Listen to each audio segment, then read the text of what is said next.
Let's see what the coach can do. Welcome back to Locker. My name is Tommy's Locker, aka Coach Cattle, and today I have a very special video for y'all. I just hit 100 subscribers, and that may not seem like much to most people, but I'm very proud of hitting that. This is the most work that I've ever put into something before, so it means a lot to me. People are enjoying the content that I'm working on. I appreciate all the support so far, and for today's video, as a part of the 100 subscriber special, I'm going to show you my personal list of the top 100 changes to competitive COD. Let's get into it. I'm going to list the top 100 changes in a similar format to that old Halo 3 video, 100 Ways to Die in Halo 3.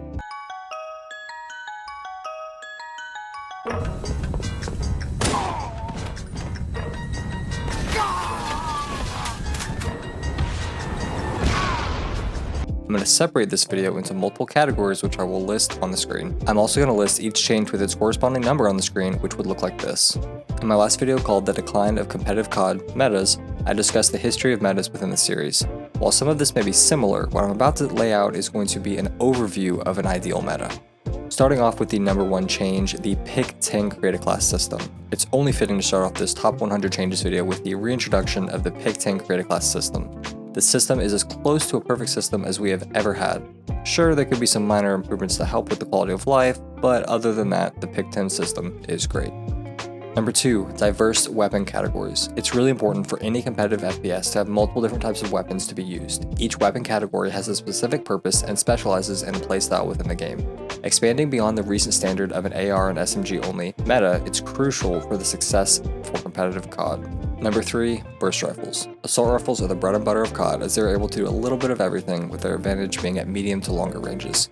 The first needed addition is a burst rifle. Whether it be a 3-round burst similar to the FAMAS in MW2, or a 4-round burst such as the M8 in Black Ops 2, a burst rifle is needed for the mastery of long-range gunfights. They are proficient at medium range and struggle at close, being the perfect to dictate the pace of the game. These are a favorite amongst anchor players. Number 4, Slayer rifles. Slayer rifles are the jack of all trades and a master of none. Think of the ACR from past COD games. They typically have high accuracy with low recoil. Their damage is often low as it's balanced around their accuracy.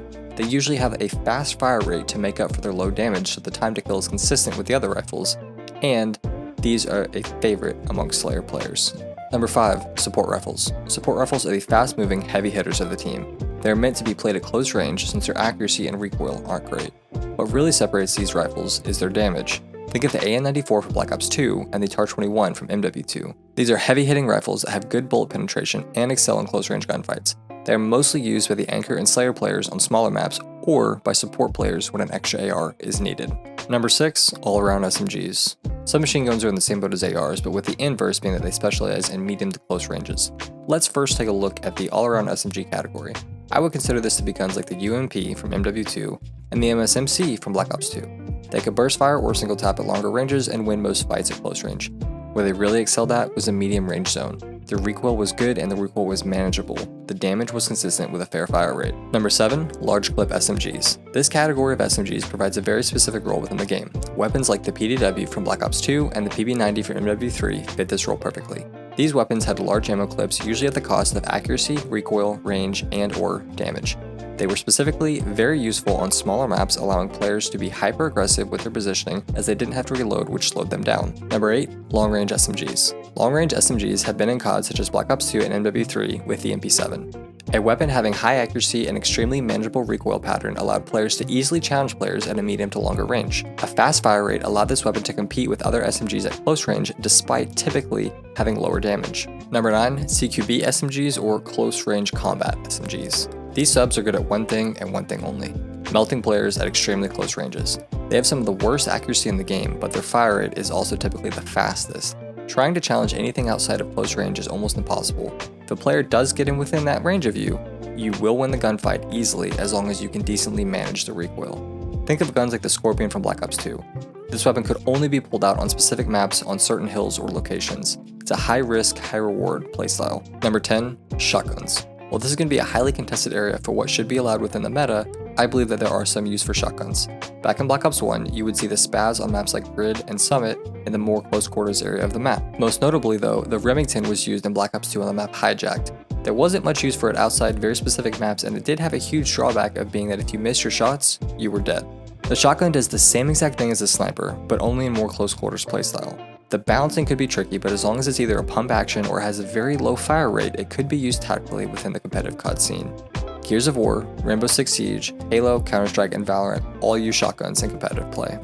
Number 11. Snipers. Snipers are needed to control certain choke points and lanes in Search and Destroy. They drastically change the way the game is played at the highest level and provide much more depth to competitive play. Their biggest drawback is that if they are not aiming directly at where the enemy will be, they are most likely dead. Their ability to control choke points and lanes changes strategy and tactics.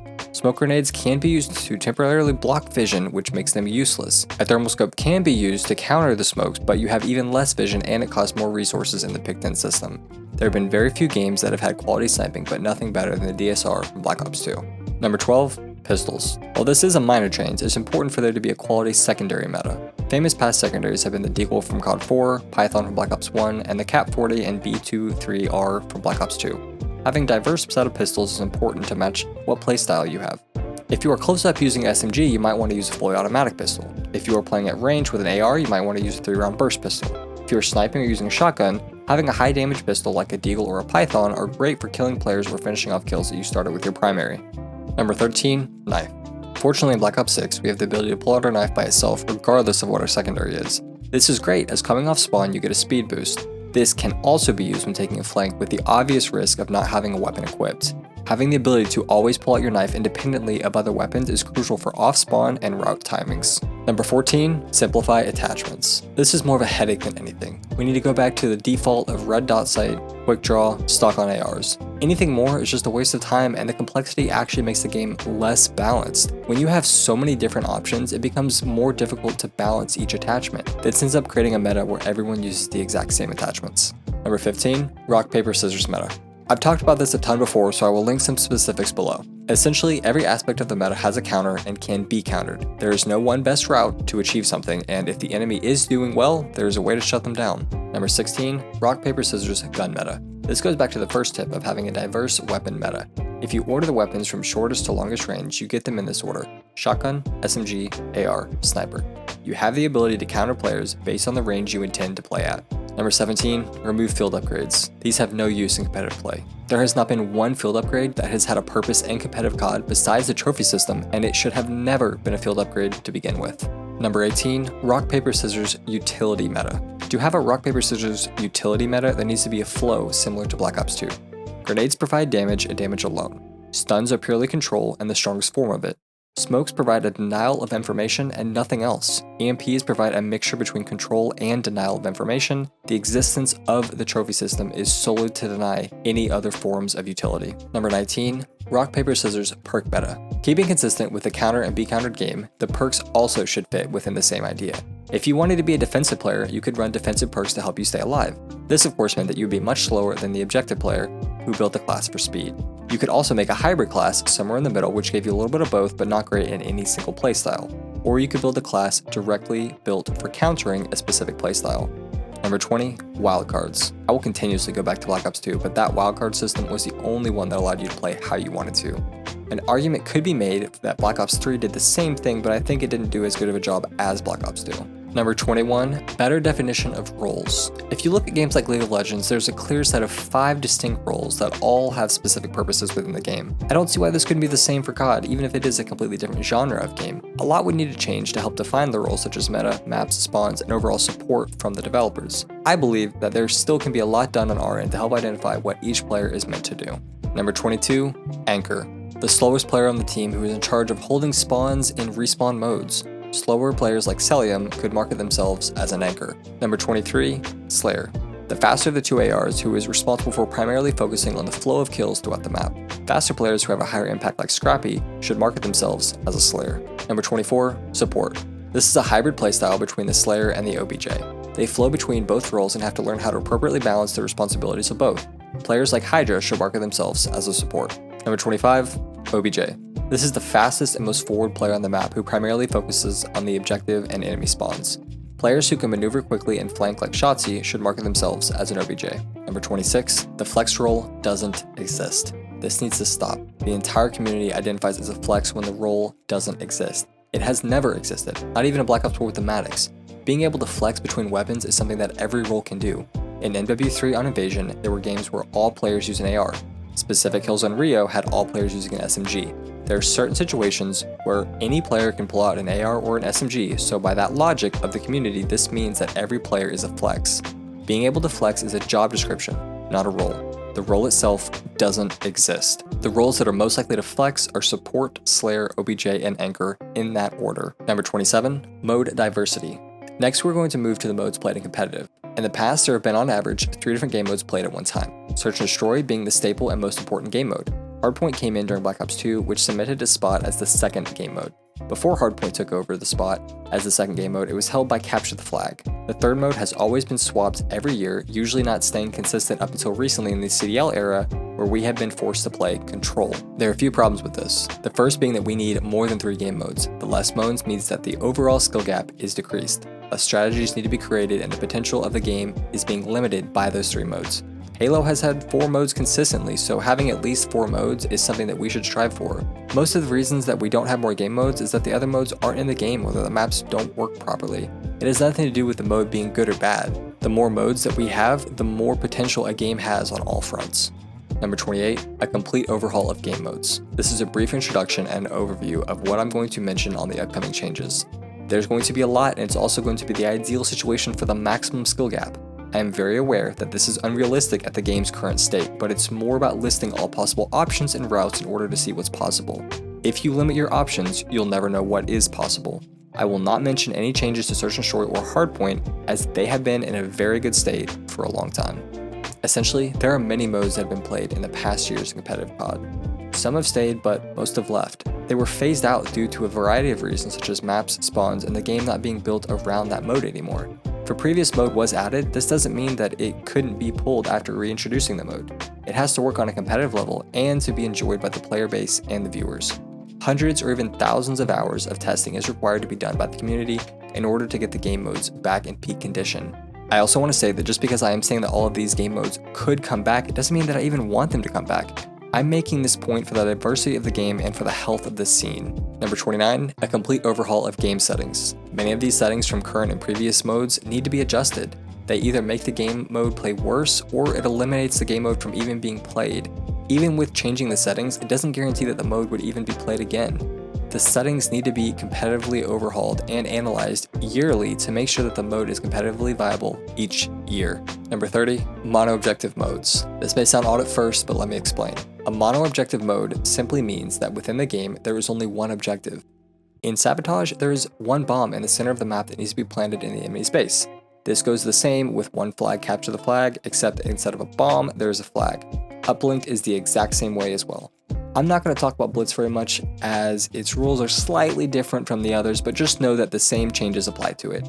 The objective spawns in the center of the map, and a point is scored when it's placed on site in the enemy's base. Now, since all of these game modes all play very similar, having just one of them would suffice. They only differ in the means in which the objective is scored. Does it mean that only one should be used for mono-objective mode? I personally don't believe so. Let's take the maps Standoff, Slums, and Raid.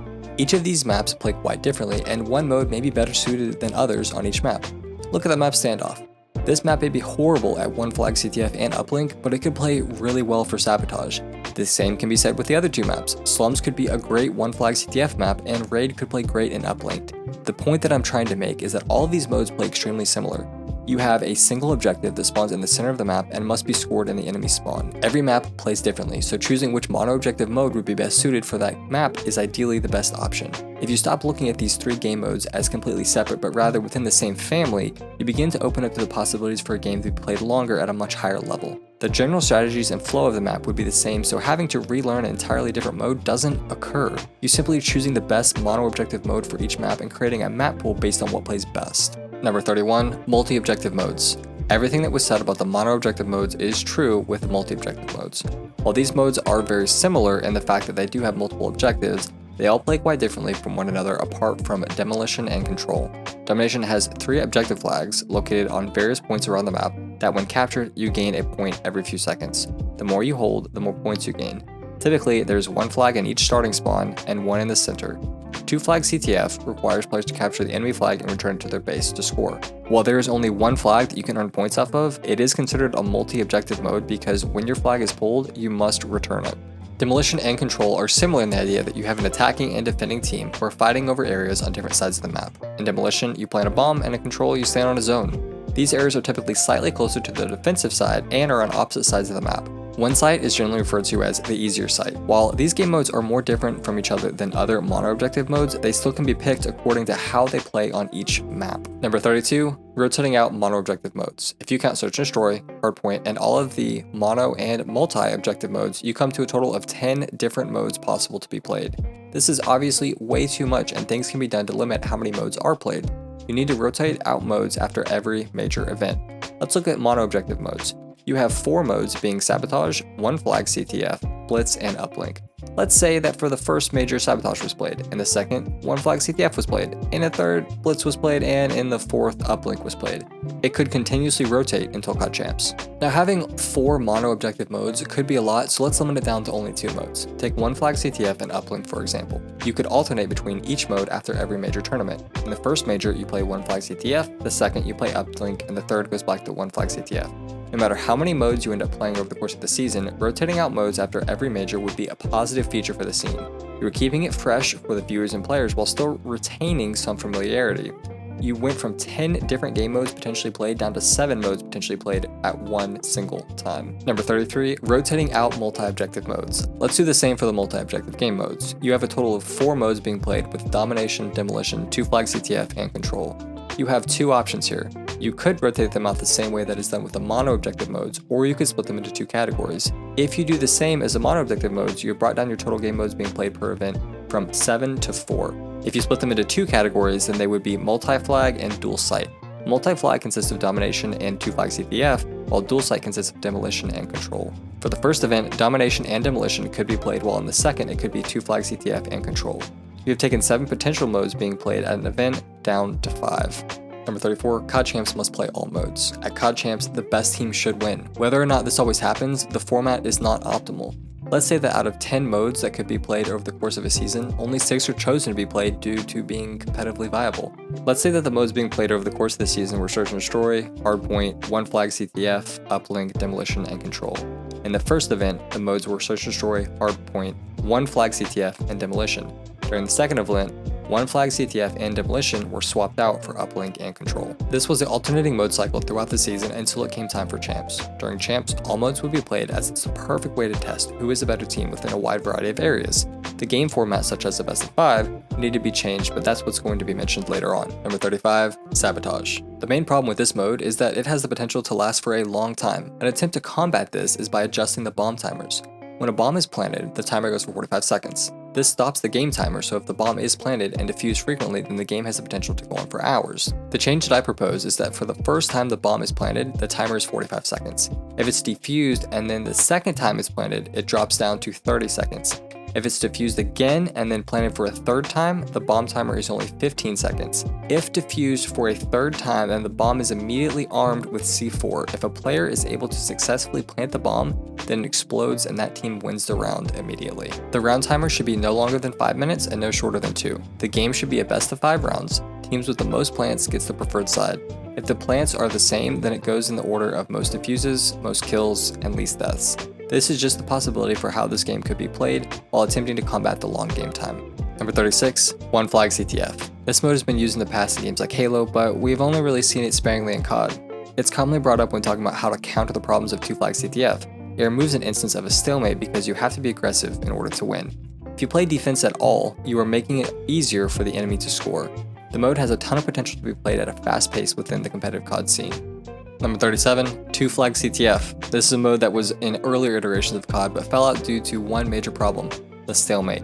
This is essentially when a player A grabs player B's flag and sits in a defensive position in player A's spawn. If player B also has a flag, they can't score until their flag is returned. No one is willing to give up any ground, so it causes a stalemate. This also leads to moments where the winning team can make it impossible for the other team to come back because of this. There are a few changes that would need to happen in order to make this mode be played. The first would be to have a short timer on a flag not carried by a player to be returned to a base. It would have to be long enough for one team to recover the flag, but short enough to prevent a stalemate from happening. Another change would be made to make it so that you can score regardless of whether or not the enemy has your flag. You could change the points so that if your flag is on your base, you get 2 points, and if it's taken, you get 1. You could also have a 1-minute timer from the time that the flag is initially pulled. If the flag is not captured within that time, it is returned to base. During overtime, instead of playing 2 flag CTF, the last round could switch to 1 flag CTF. This may or may not be needed depending on how well these potential rule changes are. There are many ways to make this game mode competitively viable. Number 38, flag juggling. This is something that's been possible in Halo for decades, but to see its implementation to the game would increase the skill gap. I believe that if you are holding the flag, you should still be able to use your weapon like normal. I think that you should be able to throw the flag a short distance, such as up into a window or over a small wall or fence. With enough momentum, you could toss the flag a further distance, which leads me into my next change. Number 39, toss or touch. This is similar to how the scoring system worked in Uplink, where if you throw it from a distance, you get 1 point versus dunking it, which gave you 2. I think that you should be able to toss the flag into the zone for 1 point, or you should be able to stand within the zone for a short period of time for 2 points. This is an in-game decision that you have to make. If you want to get the point and leave, then you can toss it and reset. If you've got a few players dead and you want to stand in the zone for 2.5 seconds and gain an extra point, you can. It doesn't have to be that amount of time, but it just prevents games from going into overtime as often because of the scoring system. Number 40, Uplink. There can be a boots on the ground version of the game being played. It would be played very similar to 1 flag CTF. The toss or touch mechanic would be in place, but the main difference within this game mode is being able to throw the ball at a much greater distance than the flag. I believe that this game could work just as well without jetpacks on a more open map. There would be ball spots similar to nade spots that people would need to learn in order to throw the ball over buildings to score or to their teammates. Number 41, Domination. This game mode has had a lot of problems and fell out of favor with the replacement of other more competitive modes. There needs to be an added element to the mode in order to increase the skill and pace of play. If it were to be swapped to something similar to how Strongholds is in Halo Infinite, that could potentially work. In that mode, you only gain points if you have control of 2 out of the 3 locations. If you only have 1 zone captured, you don't gain any score. I'm honestly not too sure how this game mode could be fixed, so if you have any ideas regarding this, please leave it in the comments. This is a communal effort if we have any chance to #make COD great again. Number 42, Blitz. This game mode is in the same position as Domination. It wasn't my favorite, and I think it needs a rework in order for it to be played. If you have any ideas on how to work this game mode as well, please leave them down below. The only way I could see this mode being played is if there were multiple Blitz portals on each side of the map. Each portal would be worth a different score. The higher the score, the higher the timer before the portal could be used again. Again, this is my idea, but I really don't know how to fix this mode. Number 43, Demolition. This mode is perfect and an overall better version of how Control is currently played. No changes are needed to the settings, but it is a mode that we should be playing. How it didn't get played in an MW Roman numeral 3 with the same MW2 maps, I don't know. Such a loss of potential. Number 44, Control. Where do I even begin with this mode? I feel like it's such a simple mode to fix, but every year players are either ignorant to its needs or they don't have the power due to the developers. The first thing that must be done is to remove the life limit. All the life limit does is make players play slower. It doesn't have an impact in a large percentage of rounds, with it being won by ticks. If you remove the life limit, it allows the offense and defense to be played more aggressively. The life limit slows the pace of the game, which I don't believe is a bad thing in itself, but you can slow the pace of the game through other means. Having proper objective locations can slow the pace of the game. That's an entirely different video that needs to be made, but if you look back at all the control locations on this past game, so much potential quality and balancing was lost. The next change is to make the tick to be a total of 4 ticks rather than 3. This achieves a few things. The first is that the teams are less likely to tie on ticks in overtime. Second, players are able to read and process quarters quicker than thirds. Lastly, it creates a more accurate scoring system. Number 45, best of format. When playing in the best of format anywhere from a best of 3 to a best of 11, the way the game modes are selected needs to be changed. Search and Destroy is the most important game mode. It should always be played as the sweep game. The sweep game would be Game 2 in a best of 3, Game 3 in a best of 5, Game 4 in a best of 7, Game 5 in a best of 9, and Game 6 in a best of 11. If one team won every game in the match, then the final game that they would have swept the enemy team in is the sweep game. The reason for this is because it makes the best experience for both the player and the viewer. It should also be played as the last game in the entire series when possible. Since it's so important in a series, it needs to be either played the most out of every other game mode. If not, then at least the same as Hardpoint, which is the second most important mode. Hardpoint will always be played first because it helps set the pace for the series. Both of these modes should be played more than every other mode or the same. It's also important to recognize what mode is selected in order to change the pace of the game. You want the flow between different paces of games when possible. Having 2 hardpoints back to back doesn't change the pace as much as having a hardpoint followed by a search and destroy. When discussing the best of format, we are going in using the optimal example of A, there will be a total of 6 game modes that will be used throughout the year. B, 6 game modes are search and destroy, hardpoint, 1 flag CTF, Demolition, Uplink, and Control. And C, this is the COD Champs formats where all game modes will be played. Number 46, Team Picks and Bans. If you are unfamiliar with how maps are picked and banned and who gets what side, this is how. The decision is through the Team A and Team B format. How this works is Team A will choose the map and Team B will choose a side to start on. It alternates on the next map, so Team B chooses the map and Team A chooses the side. The change that I propose to be made is when mono and multi-objective game modes needs to be chosen. In certain formats, you need to choose which mono and multi-objective game mode you want to play. In other formats, you may have to choose between one mono or multi-objective game mode format. Obviously, this isn't the case if game modes are rotated out throughout the course of the year, but this is how it would be when done. Team A would choose whether it's a mono or multi-objective game mode, and Team B would choose which mode specifically out of the category. Team A would choose the map and Team B would choose the side. Number 47, Best of 3 series. Game 1 is to set the pace. Game 2 is the sweep game. Game 3 is the finale. Number 48, Best of 5 series. Game 1 is to set the pace. Game 2 is the choice of a mono or multi-objective mode. Game 3 is the sweep game. Game 4 is the remaining choice of the mono or multi-objective game mode. And Game 5 is the finale. Number 49, Best of 7 series. Game 1 is to set the pace. Game 2 is the first choice of mono-objective game modes. Game 3 is the first choice of multi-objective game modes. Game 4 is the sweep game. Game 5 is to reset the pace. Game 6 is the choice between the remaining mono and multi-objective modes. And Game 7 is the finale. Number 50, Best of 9 series. Game 1 is to set the pace. Game 2 is to change the pace. Game 3 is the first choice of multi-objective modes. Game 4 is the first choice of mono-objective modes. Game 5 is the sweep game. Game 6 is to reset the pace. Game 7 is the remaining choice of mono-objective modes. Game 8 is the remaining choice of multi-objective modes. And Game 9 is the finale. Number 51, Best of 11. Game 1 is to set the pace. Game 2 is to change the pace. Game 3 is the first choice of multi-objective modes. Game 4 is the first choice of mono-objective modes. Game 5 is to reset the pace. Game 6 is the sweep game. Game 7 is the remaining choice of multi-objective modes. Game 8 is the remaining choice of mono-objective modes. Game 9 is to set the pace. Game 10 is to change the pace. Game 11 is the finale. Number 52, use the best maps from each game. What I'm about to mention sounds something more similar to COD Mobile than modern day COD, but it is something I feel we should strive for. While in most CODs, the only maps we play come from the base game, and some come from the DLC. For the health of the game, we should be able to pull from the great maps in the past to use in competitive play. Maps like Scrapyard, Firing Range, Raid, and so on are all amazing maps that have a spot in competitive COD. There needs to be a competitive DLC or separate area of the game that allows players to access all of the competitively viable maps. Number 53, rotate maps after each major. If we have access to more maps, the ability to rotate maps after each major tournament becomes possible. This makes sure that players are consistently learning new maps and playing familiar ones from the past. It requires teams to adapt quickly. Anywhere from 25 to 50% of the maps should be replaced after each major tournament. Number 54, COD Champs must play all maps. Similar to all modes being available and played at COD Champs, all maps must be as well. This helps combat auto vetoes and requires teams to accumulate a good amount of time on each map throughout the year. Teams can build a decent sized pool of maps that they will be able to play while still targeting other teams' pools. The only counter to auto vetoes is to add more maps. Number 55, ability to change objective locations. This could be a whole video in of itself.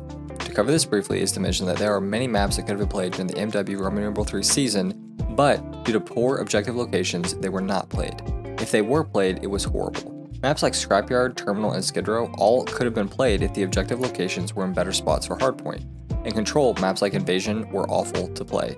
The objective locations were in horrible spots, and the starting offensive and defensive sides should have been reverted to how the MW2 Demolition was played. Number 56, access to a quality firing range. This means having the ability to run around a large area with many different areas to practice, movement areas, shooting range, and any other way to limit test. This is incredibly important, not just for the competitive scene, but for the game. Number 57, recoil management tool. Within the firing range, there should be a tool that we can use to view a recoil pattern and practice managing it. I would like to see something similar to a percentage measured on how well you manage the recoil pattern. There would also be a display for the default recoil pattern and tips that tell you what you need to do in order to properly manage the recoil. Number 58, Movement course. Within the firing range, there should be a movement course that not only teaches but allows you to master both basic and advanced techniques. Whether it's jumping, sliding, or mantling, there should be a course that allows you to improve in all areas. Number 59, quality aim training. There needs to be something similar to aim labs within the firing range. Again, all of this is a stretch, but this just simply needs to happen. COD is a console game that will always be behind because PC has more tools available. Number 60, better bot practicing. The settings for bots are not ideal for practicing. There should be more settings for the bot, such as a no harm setting where they can walk around and don't shoot. This helps with the continuous flow of shooting bots without having to reset every time you get shot in the back. And if an ammo setting would be good as well, there's so much that can be done to improve this that just isn't done. Number 61, save custom game settings. This was first introduced in Black Ops 1, and I believe it was a feature that even carried over into MW3 and Black Ops 2. This is just simply a quality of life setting that was removed and needs to be added back. It makes setting up custom games so much quicker, which benefits everyone. Number 62, theater mode. I have no earthly idea why theater mode has not been back in every COD since Black Ops 1, and it's really sad to see that that's been the case. It's supposed to be returning in Black Ops 6, but I doubt it will stay around for much longer than that. It's a simple feature that was able to be executed phenomenally back in 2007 with Halo 3. There is no excuse why we shouldn't have it every single year. Number 63, the CoDmittee. I've written quite a bit about this, and I will link what I've written below. The CoDmittee is an official committee organized by the leaders of the community in order to help create a higher quality meta and game. It consists of community leaders who are not currently competing or coaching, such as Zuma and Scump, that help lead discussions towards what's best for the game. There's a lot more to it that you can read in the links below if you are interested. Number 64, community testing. The CoDmittee is responsible for setting up community test sessions that allow players to test certain maps, modes, weapons, and settings in order to see what's competitively viable. Number 65, community polls and surveys. The CoDmittee is responsible for setting up polls and surveys that the community can provide valuable input and feedback on the game. If there is a certain fix to a problematic aspect of the meta, they will be able to submit a possible solution to it. If they have personally tested the potential meta changes, that they can provide important feedback on the testing, which will help the process going forward. Number 66, community voting. While the testing, polls, and surveys seem to be the same as the voting, they're all very different from each other. The voting is something that would come after a sufficient amount of data and testing has taken place in order to make a decision. The community should have 1/3 of the voting power. Number 67, pros shouldn't have all of the power. While they do play the game the most and know the most about the game, having them responsible to make all the decisions is incredibly inappropriate. If players from almost any other competitive game were allowed to say what should and shouldn't be allowed in their games would struggle due to personal biases. This is exactly what happens in COD. Pros shouldn't be allowed to have a final say on what's being played and what directly or indirectly could benefit them. Obviously, they should still have a large say on what's being played, and the level of influence toward the community is unmatched only by the other community leaders. They should have 1/3 of the voting power. They also don't have the time to personally test every change that would come up. To have so much responsibility is the waste of their time and poor for the game's health. Number 68, community leaders are the mediators. When it comes to the pros and the community, there will frequently be times that they don't agree on something. While the community leaders do have 1/3 voting power, they also are the tiebreaker. If for some reason the total votes were tied on a specific issue, the community leaders would vote on it. Number 69, SBMM and EOMM. No, just no, don't even get me started. So no, it's draining the scene in ways you can't even imagine. This just needs to go, period. Number 70, ranked play, day 1. Stop making us wait. We all know it's only dropping months later because they have to space out their content in order to prevent the game from dying so early. The solution is not to delay ranked, but just to make a better game that people want to play longer. Release ranked play, day 1. Number 71, quality ranked mode. We have never once had a quality ranked mode. We've had a few good aspects across multiple games, but never a quality ranked system like other games. It's not really hard to find out what works and what doesn't. Look at the other games and copy what they do. Number 72, quality over quantity. There's been such a focus on keeping players on the game through manipulated means rather than just making a quality game. If you make a quality game, players will stay on. Of course, manipulating the psychology of players in hopes to increase shop sales is the preferred method financially, but there will come a time when players have had enough. I personally am at that point. Number 73, game battles. I don't see GBs ever coming back, but a similar format to GBs would be great. CMGs just don't hit the same as GBs did. Number 74, game battles in-game implementation. In World War II, there was an option to join game battles matches in-game. This was so ahead of its time and probably one of the most underrated features of the game. It's really sad to see that we haven't seen anything like this before or since. Number 75, in-game tournaments. Just like Fortnite, there should be in-game tournaments. Whether they pay cash or COD points, it would be an incredible thing to see and help with the introduction of casuals into competitive. Number 76, free online weekend tournaments. This is similar to what the old 360 Icons tournaments used to be. They would go on all Saturday and were a blast to play in and watch. This was always a fun way to meet new players when finding a team, or an opportunity to even play against pros. Number 77, paid online tournaments. There aren't many opportunities for this anymore. When a new game is released, there's always a bunch of tournaments for relatively cheap, but not nearly compared to how many there used to be. You could play multiple quality tournaments every day of the week, and now you may struggle to just find one. Number 78, league formatting. The CDL from its inception was a horrible idea. All it has done is drain the scene in all directions financially and slow down what potential growth we could have had if done naturally. The absolute best format of the league was the Major League Gaming days. Number 79, remove the 12-team format. The 12-team format creates an echo chamber and an isolated bubble amongst the pros. It distances the professionals from the community, which limits the overall interaction. Number 80, open bracket. The more players that are allowed to compete, the better. If anyone is allowed to join, the overall skill it takes to win a tournament increases. While the skill floor drops, the ceiling also rises. Winning a tournament today isn't as impressive as winning a tournament 10 years ago.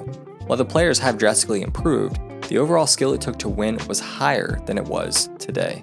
Number 81, top 8 equals pro status. If your team places top 8 in an event, then you are immediately considered to be pro.